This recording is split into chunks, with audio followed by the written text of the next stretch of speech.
Olá, você que nos acompanha. Seja bem-vindo e bem-vinda ao Olhar Crítico, um programa de análise semanal sobre jornalismo e cultura na vida social. Este trabalho é feito pelo Centro de Crítica da Mídia e a pós-graduação em Comunicação da PUC Minas. Eu sou Hércio Sena e estou acompanhado pelo estudante de jornalismo Neemias Lourenço. Olá, Neemias. Olá, Hércio. É um prazer estar podendo ajudar e contribuir. Prazer estar fazendo essa entrevista. E o nosso convidado de hoje é o professor e escritor Jeter Neves. Jeter é graduado em Letras e mestre em Linguística pela UFMG. Trabalhou como professor da PUC Minas por 16 anos e no ensino público, onde se aposentou. Jeter é autor de 4 livros: Fratura Exposta, que é uma coletânea de contos, vencedora do concurso de contos do Paraná e do concurso Cidade de Belo Horizonte, publicado pela editora Comunicação. A Língua da Serpente é seu outro romance, finalista da Bienal Nestlé de Literatura, publicado pela editora Lê. E Quadros para um Oratório, livro de contos que ganhou o prêmio Cidade de Belo Horizonte na década de 90. É uma obra inédita que deve sair por uma editora de São Paulo ou de Belo Horizonte ainda este ano. E também é autor de Vila Vermelho, um romance cuja publicação é mais recente. Saiu pela editora Record São Paulo em 2013, após receber o prêmio de melhor livro do Prêmio Governo Minas Gerais de Literatura em 2011. No momento, Jeter finaliza a revisão de Fratura Exposta para uma reedição. Jeter, seja bem-vindo. Obrigado. Boa noite, Hércio. Boa noite, Neemias. Boa noite a todos. Bom, nós vamos começar a nossa conversa, Jeter, falando... hoje a gente vai tratar da literatura e vida social. Um tema importante e a gente entende que você nos dará grandes contribuições sobre esse tema e esse assunto. Então, para começar o nosso diálogo, eu gostaria de saber qual é a relação que você vê entre literatura e direito humano. Essa é uma boa pergunta. Olha, eu vejo uma relação muito grande, muito importante, sim. Sobre essa questão, das coisas que me motivou a começar a escrever, era uma crença, hoje mais atenuada, de que a literatura pode mudar o mundo, ou seja, melhorar as relações humanas, melhorar as condições sociais e talvez até fazer a revolução. Mas isso está num outro tempo, num outro momento da história do Brasil. Eu acredito, sim, que uma literatura que eu pretendo, que eu faço e pretendo estar sempre fazendo, é uma literatura com um olhar muito mais intenso nas questões sociais do que nas questões existenciais, como a gente vê fortemente na literatura de um modo geral.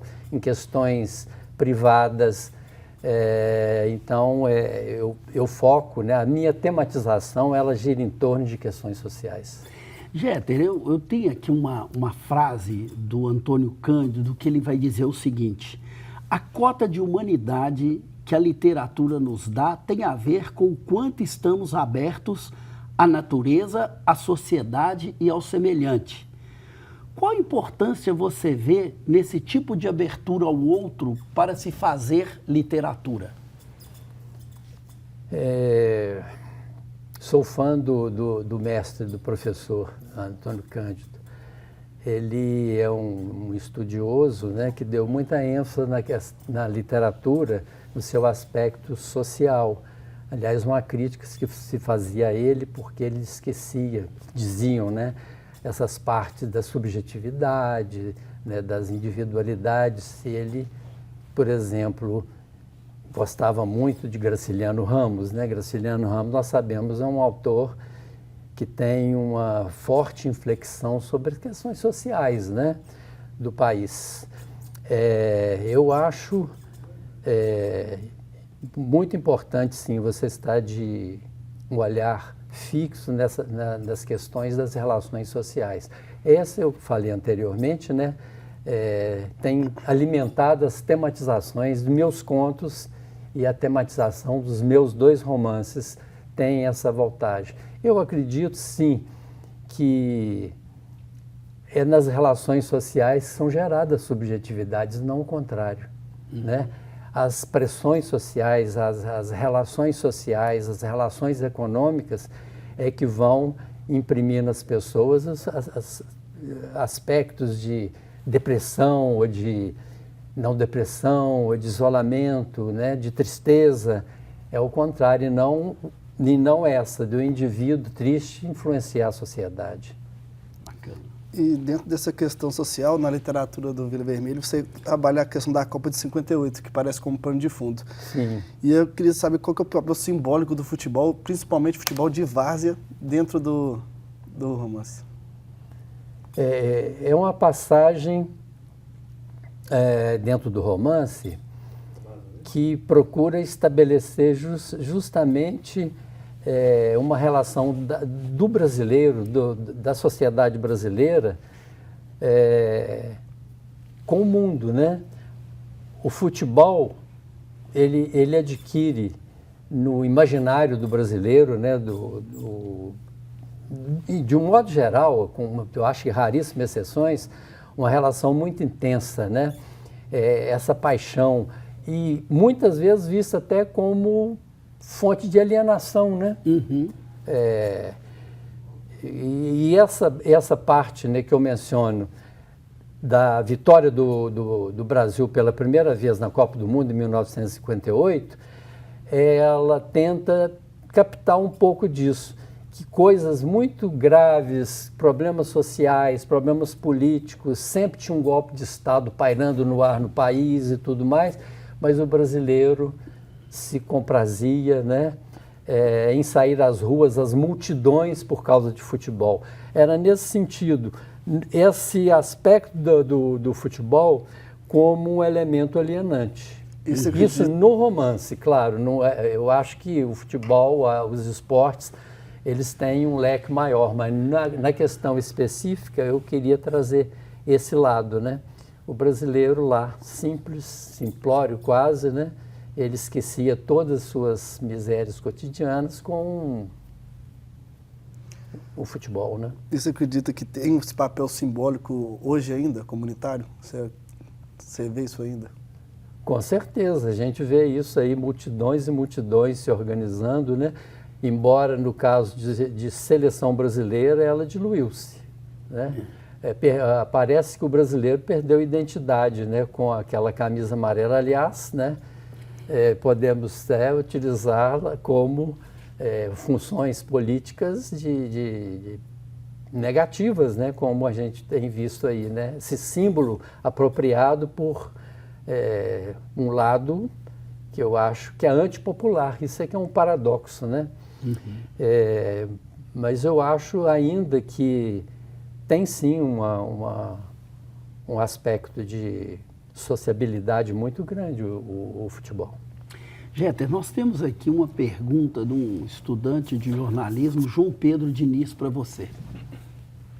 Oi, eu sou o João Pedro Diniz, aluno do 6º período de jornalismo na PUC Minas, e eu gostaria de fazer uma pergunta de como a leitura de Vila Vermelho pode ser compreendida como um instrumento de resistência cultural e formação de consciência social, especialmente ao dar voz às margens urbanas e revelar as contradições estruturais da sociedade brasileira contemporânea. Sim, eu não captei, foi o nome do... João Pedro Diniz. O João Pedro. Eu acho, sim, que o que está sendo, o que eu pretendo e o que eu pretendia, né, levantar e discutir nesse livro é um momento especial da vida social brasileira, vida política, vida econômica, tempo de transição, né, de uma cultura e de uma economia essencialmente rural para uma economia e uma sociedade já em transição para as grandes cidades. Eu escolhi esse momento da história do país em torno de 1950, a década de 1950, como um ponto de inflexão dessa questão. E mostrar os paradoxos, né, e as contradições desse momento. O narrador do livro, por exemplo, é filho de uma família de proprietários rurais falidos. Foram os grandes senhores de terra e hoje não as tem mais. E ele continua com a mentalidade de um proprietário de terra com ideias conservadoras, anti-mudanças, né, contra mudanças sociais. E ele tem essas aspirações, embora sua família esteja movida, né, em direção à precariedade. Ele continua com ideias de senhores de terra. Essa urbanização que começa muito forte nos anos 60, depois 70, que faz uma mudança, né, da população rural para as grandes cidades, que é um grande fenômeno, né, ela trouxe também grandes mudanças do imaginário e da mentalidade do brasileiro, né? Seria esse processo de modernização que a gente vai continuar falando sobre ele aqui no próximo bloco. Vamos para o intervalo e no segundo bloco voltaremos com o escritor Jeter Neves.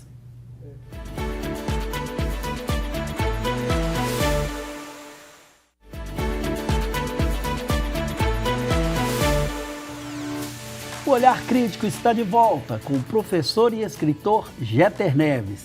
Jeter, Vila Vermelho se passa na década de 50, como você bem colocou aí, um período marcante para o Brasil e que também ficou conhecido como os anos dourados, né? Tinha aí uma certa esperança nessa época que o Brasil viveu, essa transição que você tão bem mencionou, mas eu queria que você falasse um pouco assim, como é que foi o seu processo de pesquisa sobre esse período, né? Um período que você viveu ainda, né? Que numa idade com menos maturidade, né? Mas como que foi, assim, esse processo de pesquisa para você fazer essa reconstituição e trabalhar com isso no seu romance? Não foi difícil, porque, né, eu vivi essa época, né? Eu era um adolescente, né? Estava fazendo já o ginásio, na época a gente dizia ginásio, escola primária, ginásio, ensino secundário e tal. Então foi muito fácil, né? Porque eu sou atento a essas questões, não precisei de fazer pesquisa, exceto uma ou outra data específica ou alguma pesquisa sobre uma música, se foi nessa época, se não foi nessa época. Não foi necessário grande pesquisa, até porque não se trata de um livro histórico, no sentido mais convencional do termo histórico, né? É mais um livro pretextual, vamos dizer assim. Você escolhe uma época que você sabe genericamente que é uma época de mudança, né, da transferência do campo para a cidade, estava em pleno vigor isso, e os anos do governo de Juscelino Kubitschek, né, que foi esse ano, os anos, né, dos anos dourados, né, houve uma certa euforia desenvolvimentista nessa época, em particular, né, movida pelo governo de Juscelino Kubitschek, né, um país querendo ser grande, né, construindo a capital no interior do Brasil, grandes estradas e tudo mais. Então, assim, a pesquisa que eu fiz ela já estava feita. Ouvi até, por exemplo, observações que se tratava de um romance autobiográfico.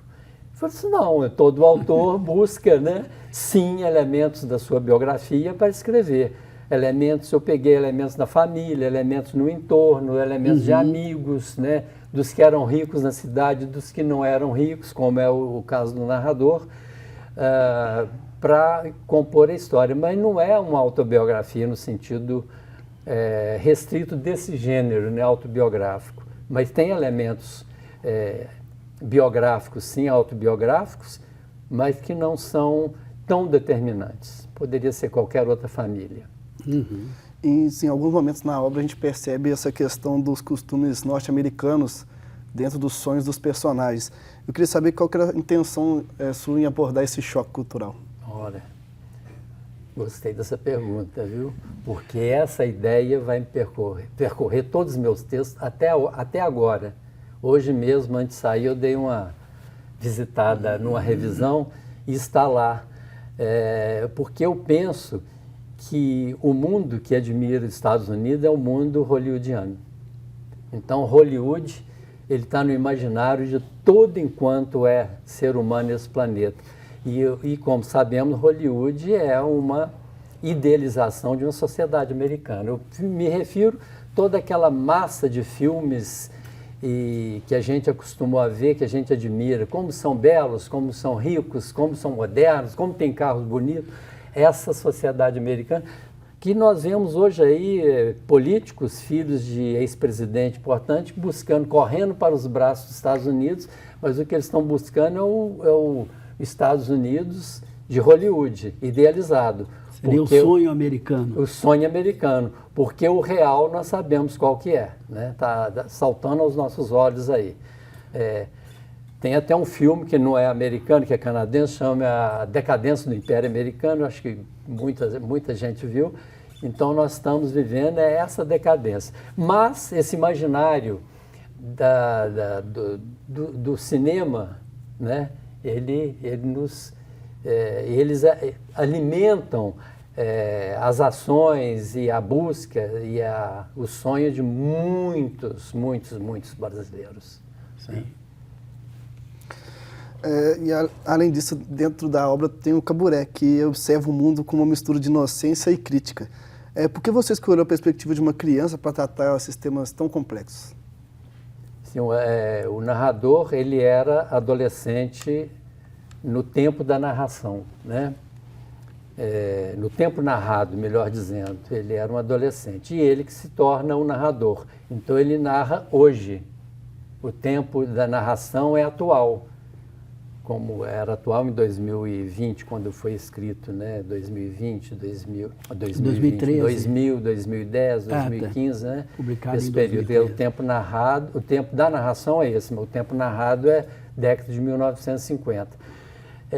Essa escolha foi uma escolha muito, digamos, complexa e complicada, porque ela corre o risco do leitor embarcar no imaginário dele. E eu acho que o imaginário dele é justamente o que ninguém quer. Ele é racista, ele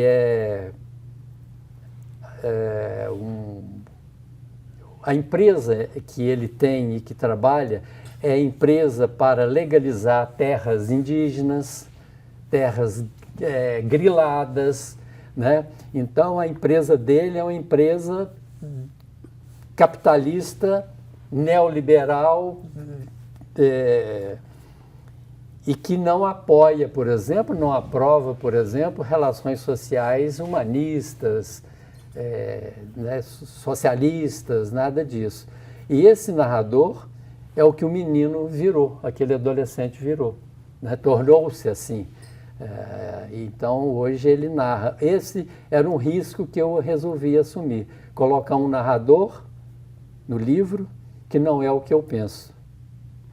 E desses outros personagens, além do Caburé, praticamente todos são personagens nos quais você se inspirou? Ou tem algum que é uma criação genuína sua, no sentido assim de não ter uma inspiração em alguma pessoa, mas para dar um sentido ou provocar um desenlace dessa narrativa? Sim, tem uma personagem, né, no livro que é importante, que é um adolescente, colega de sala do jovem, né, adolescente, cujo pai é um milionário da região, é um pecuarista e um agropecuarista, né, muito importante, mas é uma pessoa, interessante isso, não é um burguês perverso.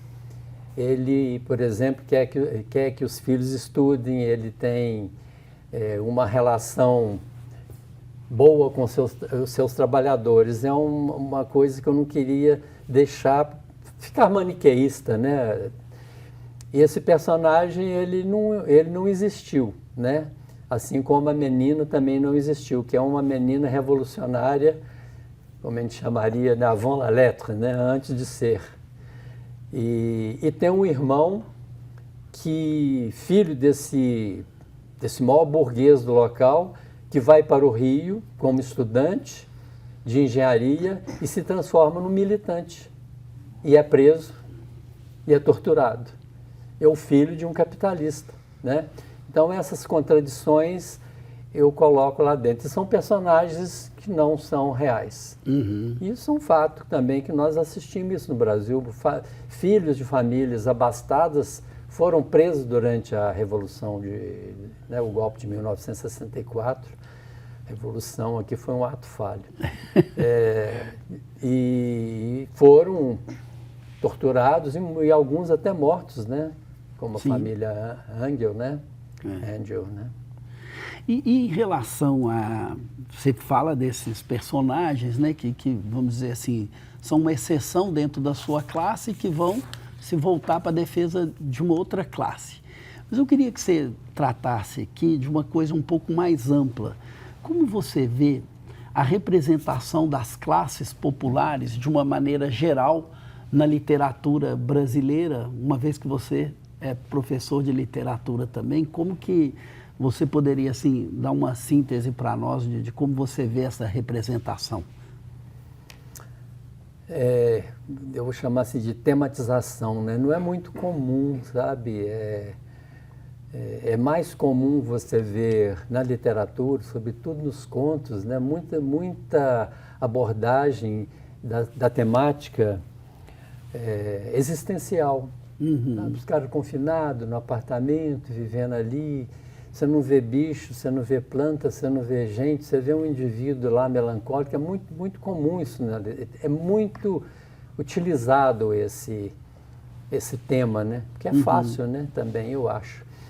Quando você trabalha tematizando grandes movimentos sociais, isso exige um trabalho, eu acho, mais difícil na escrita. O que nós estamos vendo na literatura contemporânea brasileira é a chegada das mulheres, né?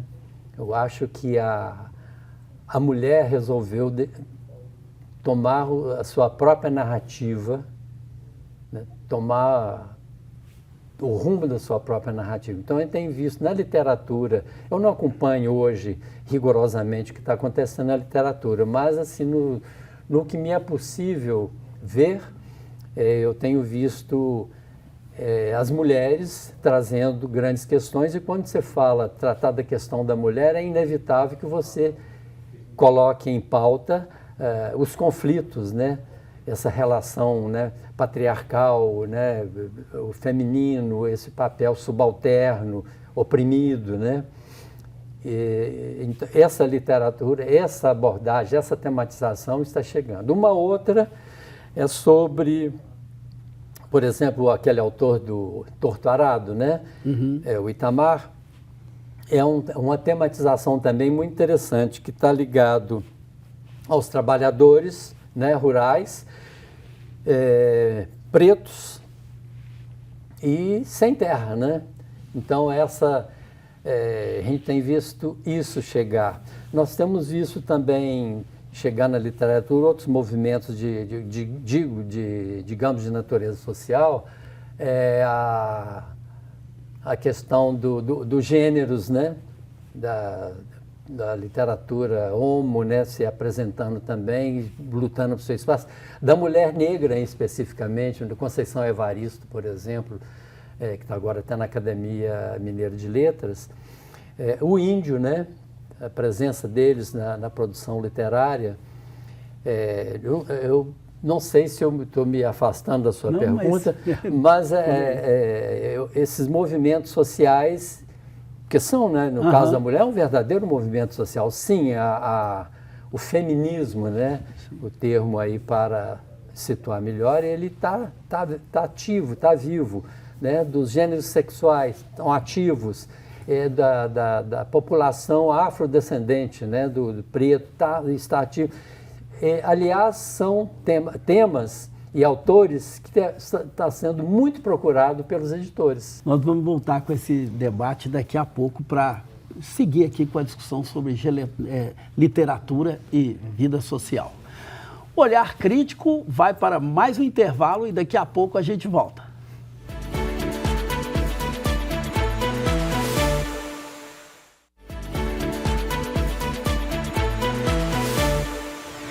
O Olhar Crítico está de volta com o professor e escritor Jeter Neves. Jeter, voltando a falar sobre o romance, a vida na vila é marcada por desigualdade, repressão e também por momentos de afetos coletivos. Eu queria saber como você trabalha esse equilíbrio entre a dureza e a sensibilidade. Isso aí é um trabalho mesmo do escritor, né? Quando ele incorpora, né, o santo Freud, né, ou alguma coisa assim. De fato, e é muito difícil você transmitir isso, sabe, entre a dureza e a sensibilidade, né? Isso vai se dar no plano, né, Mias, da escolha lexical, da coesão textual, da eleição dos termos com seus elementos semânticos, né? E aí que entra o olhar do escritor, assim, stricto sensu, quando ele lida com o signo, né? Que você tem lá dois verbos, duas palavras, uma atende melhor ao que você pretende. Então, essa questão a separar entre a dureza e a sensibilidade, né? Você vai usar o instrumento que você tem. É o signo linguístico, é a palavra. Jeter, a memória, ela também tem um lugar importante nesse seu trabalho, né? Tanto que você recorre também aos momentos que você viveu aí, a sua adolescência, que é um momento muito rico também da história do Brasil. Qual é a importância da memória, tanto individual quanto coletiva, na construção dessa narrativa, né? Que lugar ela ocupa particularmente na sua escrita? Um lugar privilegiado, viu, Écio? Eu me inscrevo naquele grupo de autores em que há uma reverência muito grande à questão histórica. Eu acho que a gente não se entende, a gente não se compreende agora, no tempo presente, sem você compreender a história. Nesse sentido, né, eu coloco muita energia nas reconstituições. Eu tenho muitos textos, muitos contos, que é mais fácil você ver isso com clareza, em que os elementos históricos são buscados, são trazidos para colocar luz sobre o momento atual. Cito um conto de Fratura Exposta, por exemplo, chama Memória Desfigurada, que se passa em dois tempos, o agora e o século XVIII, no momento em que um grupo de escravos é submetido a todo tipo de violências por conta de uma rebelião, de uma insurgência. E no tempo atual é uma fazenda que está sendo transformada em hotel fazenda, onde tudo isso aconteceu. Como é que eu ligo, como é que eu vinculo tudo isso para dizer, esse hotel que está surgindo, ele está surgindo em cima de coisas sinistras, terríveis, sobre um povo, uma parte expressiva da população. Por que esse vínculo? Porque esse hotel, que vai ser um hotel fazenda, está sendo preparado para tal. E como tal, ele contratou uma grande empresa de comunicação para fazer o histórico e os elementos que vão servir como publicidade para o Hotel Fazenda. E nesse Hotel Fazenda ele vai ser mantido a senzala, os locais do Pelourinho, essas coisas, que era uma fazenda gigantesca, né? E como é que você faz uma peça límpida, publicitária, escamoteando a morte, a tortura, a violência que está ali debaixo daquele terreno, né? Eu queria mostrar isso, vincular esses dois momentos. Bom, nesse sentido, a memória, eu tive que pesquisar um pouco, sim, trazer a história do século XVIII para o século XX, né? 21 agora, né? Sim. Bom, nós vamos agora entrar com uma pergunta da estudante Mariana Lima, que é do 2º período de Publicidade e Propaganda. Ela tem uma pergunta para você. Olá, eu sou Mariana Lima, estudante de Publicidade e Propaganda, e eu tenho uma pergunta para o Jeter Neves. Jeter, eu gostaria de saber qual é a sua visão acerca do processo de digitalização da literatura. Se para você a literatura pode acabar se perdendo nesse processo, ou se é algo positivo, que pode, por exemplo, facilitar a sua democratização, apesar de enfrentar alguns desafios como a pirataria. Eu queria pedir ao Edson uma explicação que a Maria falou sobre digitalização. Seria, no meu entendimento, né, esses suportes digitais de leitura e acesso dos livros, né, você tê-los não necessariamente impressos, mas eventualmente até contos em blogs ou difundidos de uma outra forma, diferente das formas tradicionais que a gente acostumou a ter acesso a elas. É uma discussão muito permanente no meio literário sobre isso vai acabar com a nossa profissão ou não vai. Eu acho que essa questão está resolvida. A literatura não vai morrer, provavelmente nem o livro no seu formato clássico, mas estão chegando essas novas formas de divulgação, né, da textual, da obra literária, que são bem-vindas. Eu acho que elas têm a possibilidade de alcançar públicos enormes que não se valeriam do objeto, né? O objeto livro, papel, né? Eu não vejo como problema, não. Eu vejo como o acréscimo, né? Os tempos pedem, né, novos recursos. Essas transformações a gente observa, inclusive, em outras formas, né? Assim, o teatro também não deixou de existir porque veio a televisão, porque veio o cinema, né? Sim. Eles se transformam, né? Mas eu acho que continuam tendo um papel importante, né? Mas em alguma medida você entende que isso pode democratizar mais o acesso à literatura ou não necessariamente? Sim, eu penso que sim. Como eu disse, isso pode propiciar o acesso à arte da literatura, né, para pessoas que normalmente não se valeriam do livro, do objeto livro propriamente. Sim. Seguindo agora mudando, falando sobre a língua da serpente, queria perguntar como você mergulha a fundo nas relações humanas e na tensão entre o sagrado e o profano, e de onde veio essa ideia central da obra?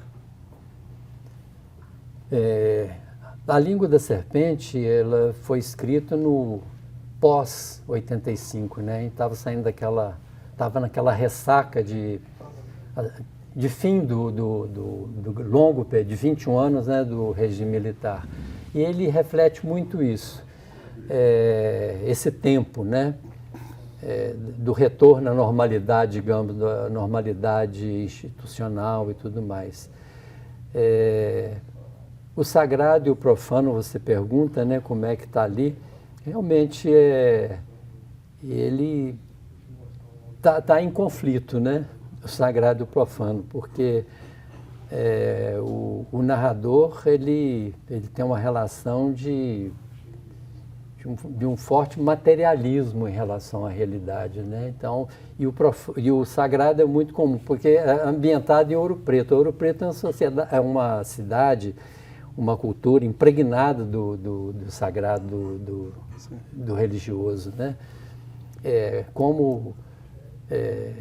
Há, em vários momentos do livro, esse embate, esse conflito entre o sagrado e o profano, sobretudo sobre quando é mencionado a imaginária, né, barroca, né, estátuas, as imagens de santos e tudo mais. Aí dentro assim, do título do livro, que é bastante simbólico, o que representa a língua da serpente? Dentro da narrativa, das reflexões, o que você propõe para o leitor? A língua da serpente aí é um título polissêmico, né, com mais de um sentido, claro. Há quem diga que a língua da serpente é o próprio romance, que ele ele subverte, por exemplo, a fala do narrador. É um narrador que se mistura com a narração, como se ele fosse personagem, uma coisa que é muito pouco comum na literatura. Você levar o narrador a intervir, dar pitacos, falar. Não sei se foi um acerto. De qualquer forma, está aí a língua da serpente, a língua que ele usa, né? Outra é a língua denotativa propriamente dito, o objeto, um referente, porque um personagem é submetido a uma prisão e a uma situação de tortura e usou-se contra ele uma serpente, que o algoz descobriu que ele tinha fobia pelo animal. Então ele coloca presente o tempo todo no entorno dele uma cobra, não venenosa, mas para quem tem fobia pela forma, basta a presença de uma jiboia, que é constritora, não é inoculadora de veneno, para trazer o pânico, o medo, o sofrimento, a dor, a angústia de ver o objeto, o ser, né, vivo, mostrando aquele o tempo todo que a serpente, como todos nós sabemos, tem um recalque na boca, é a linguinha, passa o tempo todo e realmente é impressionante isso. Eu sou um daqueles que tem, não diria ser fobia, mas os répteis, né, as serpentes me causam grande desconforto. A gente então vai seguir com essa conversa no próximo bloco. Vamos para outro rápido intervalo e já voltamos com o escritor Jeter Neves.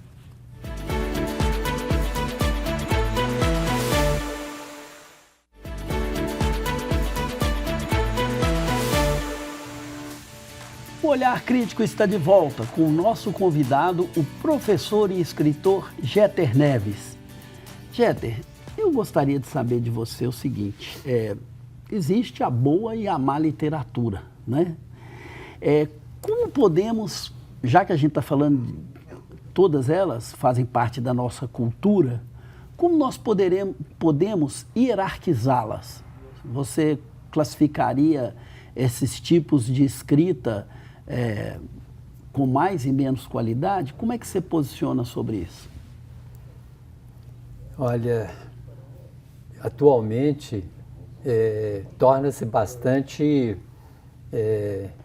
problemático falar sobre isso, né? Que alguém pode falar, não, mas isso é você determinar que tal segmento não é a alta literatura e tal segmento é subliteratura, né?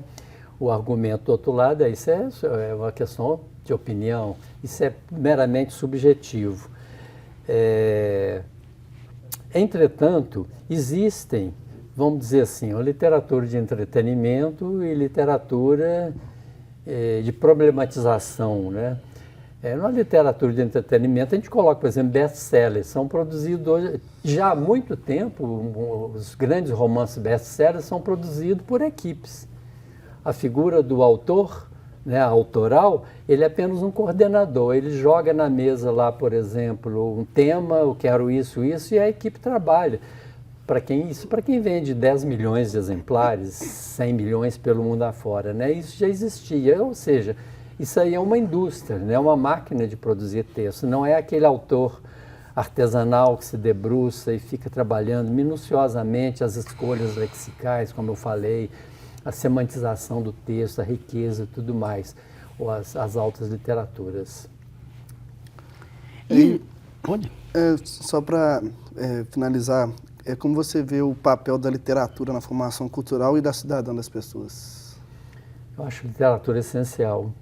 Eu sou daqueles velhos professores que acreditam que a literatura tem uma função social de grande importância. Parar, por exemplo, em estados totalitários em que as artes são proibidas, são perseguidas, são atacadas, é um caminho seguro para a alienação, para a brutalização, para a ignorância, até para os fanatismos que a gente vê, fanatismo religioso e tudo mais.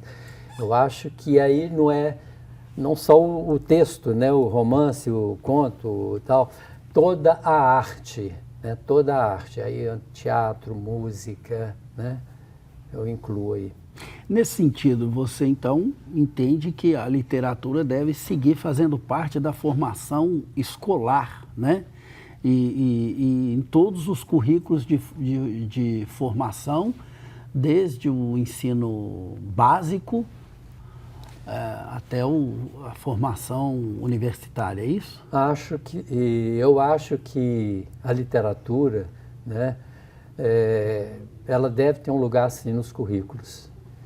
Tirar a literatura e criar, por exemplo, escolas cívico-militares, eu tenho um verdadeiro temor disso. Tirar a literatura é tirar a concepção da arte, né?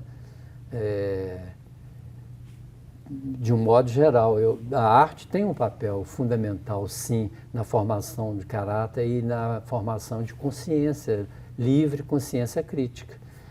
A literatura deve, sim, te respondendo, deve ser tema dos currículos sempre. Ótimo. Bom, nós tivemos aqui uma excelente discussão sobre a literatura e vida social, e nós tivemos também, Jeter, uma produção, né, uma matéria feita pelos estudantes de jornalismo, que são monitores do Centro de Crítica da Mídia, onde eles foram ouvir as pessoas sobre a importância da leitura. Então a gente vai passar essa matéria e depois fazer algum comentário sobre alguma coisa que a gente viu nela. Vamos lá? Eu sou o João Gabriel e hoje estamos em frente à Estação Gameleira para conversar com os belo-horizontinos sobre seus hábitos de leitura. Estamos aqui com o José Carlos Diniz. José Carlos, qual foi a última vez que você leu algum livro, por favor? Eu tenho inclusive tem um dentro da mochila aqui. Qual que é o livro que você está lendo agora? Vamos ver. A maior educadora da história. Qual a importância da leitura para você, para o seu dia a dia? Eu preciso exercitar meu cérebro também, né? Por causa da idade. Mas isso ajuda. Eu gosto de ler algumas coisas que servem para o meu dia a dia. Para minhas filhas, para educar, para conviver com as pessoas, conviver em casa, que às vezes tem os desafios. A leitura me ajuda nisso também. E me ajuda a passar o tempo. Se eu estiver no metrô, vou lendo, ao invés de ficar olhando outras coisas, vou ler, que me ajuda. Para você, por que os livros podem estar tendo baixas atualmente? Eu acho que é por causa do celular. Eu acho que é por causa do celular. As pessoas ficam olhando o celular, mais prático, mais rápido. Estamos aqui com a Letícia. Então, Letícia, você tem o costume de ler? Sim, tenho sim. Quantos livros você leu por ano? Uns 10. Letícia, para você, qual que é a importância da leitura atualmente? Ela é a base de tudo, né? Pra gente ter mais conhecimento, a gente ter mais melhorias também, questão da leitura, até mesmo questão da nossa fala também, né? Eu acho que ela é essencial. Letícia, tem algum livro que você poderia indicar para os telespectadores, por favor? Estou lendo atualmente Casablanca. Eu estou adorando ele. Boa tarde, estamos aqui com o Silvio. Então, Silvio, você está lendo algum livro atualmente? Você indica algum livro? Não, viu? Atualmente não, mas eu já li bons livros. Silvio, para você, qual a importância da literatura para o país atualmente? É cultura, então vários aspectos. É muito bom para a mente, para poder a pessoa ter conhecimento, adquirir conhecimento através da leitura, você adquire. Estamos aqui com o Silvio. Silvio, você tem lido algum livro atualmente? Atualmente não, eu não tenho costume de fazer leitura. Silvio, para você, qual a importância da leitura para o Brasil atualmente e no geral, para os países no geral? A importância da leitura no Brasil atualmente, na real, até no passar dos anos, das décadas, é que a gente tem que fazer a leitura para a gente poder desenvolver nossas habilidades cognitivas, para a gente poder conversar melhor, conhecer novas palavras, para a gente ter conhecimento da nossa cultura também, né? Temos aí vários escritores bastante famosos, né? Machado de Assis, né? Entre outros que tem por aí, e que a gente precisa dessa leitura para poder ajudar na nossa habilidade mesmo cognitiva, para poder conversar melhor, poder conhecer palavras, diversos assuntos, diversos temas. Estamos aqui com o Gilson. Gilson, você tem lido algum livro atualmente? O livro que eu leio mais é a Bíblia. Gilson, para você, qual a importância da leitura para o país? A leitura é muito importante para o país porque abre a mentalidade das pessoas, né? Um livro de autoestima é muito importante para as pessoas. que a pessoa entra nas histórias, através do livro, a pessoa pega a história e põe dentro da sua vida. Dentro da sua vida, para que ela possa ter uma autoestima para ela. Que através do livro abre a mente das pessoas. Porque muitas pessoas ficam aí num quarto desolado, sim, porque não lê, não faz a mente trabalhar. Porque o livro faz com que a mente trabalhe. Porque se a pessoa não lê, não faz nada, a mente bloqueia a mente. O que acontece? Só vem os pensamentos errados, pensamentos negativos. É uma coisa muito importante também, porque a pessoa se desenvolve a falar, não falar. Lendo, não falar, ela consegue falar muito mais melhor do que a pessoa que não sabe, que não tem a leitura.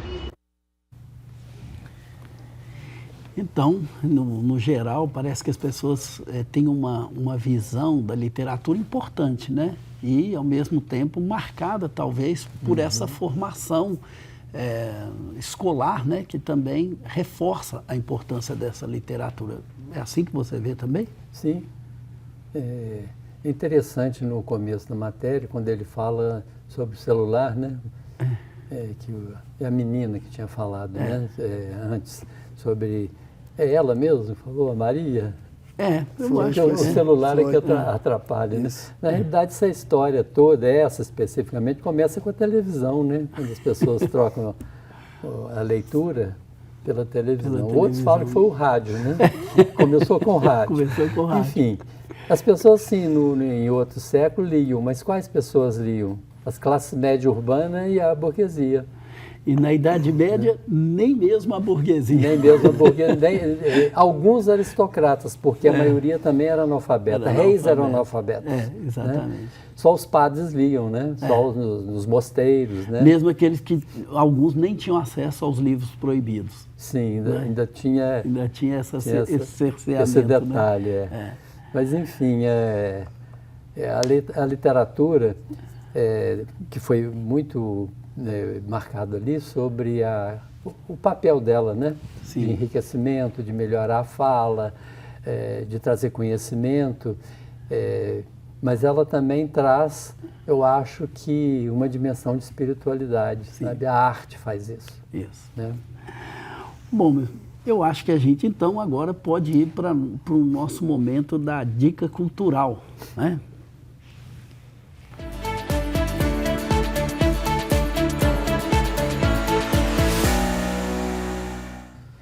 Eu começo com a dica cultural de hoje, que é o livro Vila Vermelho, que é o livro do nosso querido Jeter Neves, né? E como a gente já antecipou aqui, o livro se passa nos anos 50, quando o país vive os anos dourados, né? Os momentos de euforia e de forte influência da cultura estadunidense, né?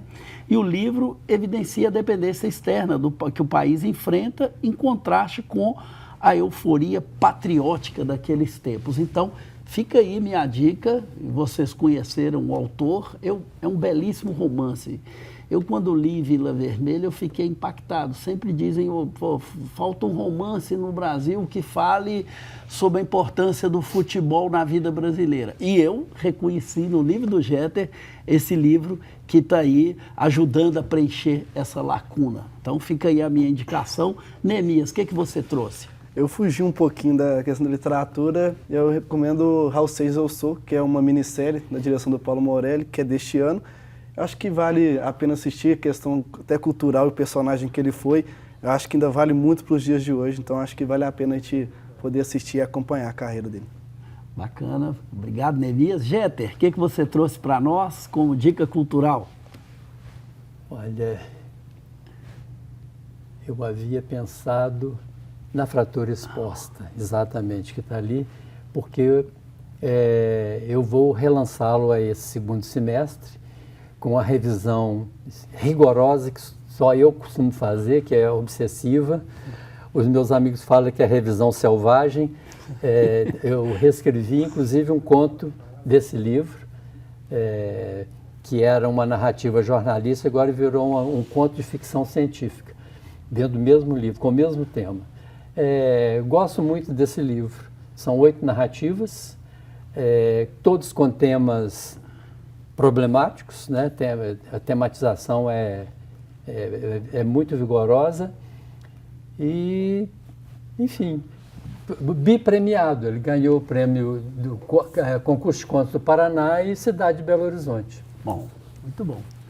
Bem, estamos chegando aqui ao final do nosso programa. Neemias, quero te agradecer muito sua participação, muito boa, muito obrigado por você ter estado aqui conosco. Foi um prazer estar podendo participar com o professor Écio, professor Jeter, escritor também, uma pessoa premiada, com livros importantes. Assim, para mim é sempre um prazer estar podendo participar. Muito obrigado, Jeter, pela sua presença. Foi um prazer enorme tê-lo aqui conosco hoje. Eu agradeço muito. É uma oportunidade muito grande de voltar à minha casa, né, como professor, e também conversar com um amigo, Écio, e com a Neemias, está começando o seu trabalho aí como jornalista, né, Neemias? Agradeço muito a oportunidade. E assim terminamos aqui o nosso programa. E lembramos a você que ele também está disponível no YouTube e nas plataformas Spotify e Deezer. Nos acompanhe por lá também. Um abraço e até a próxima semana.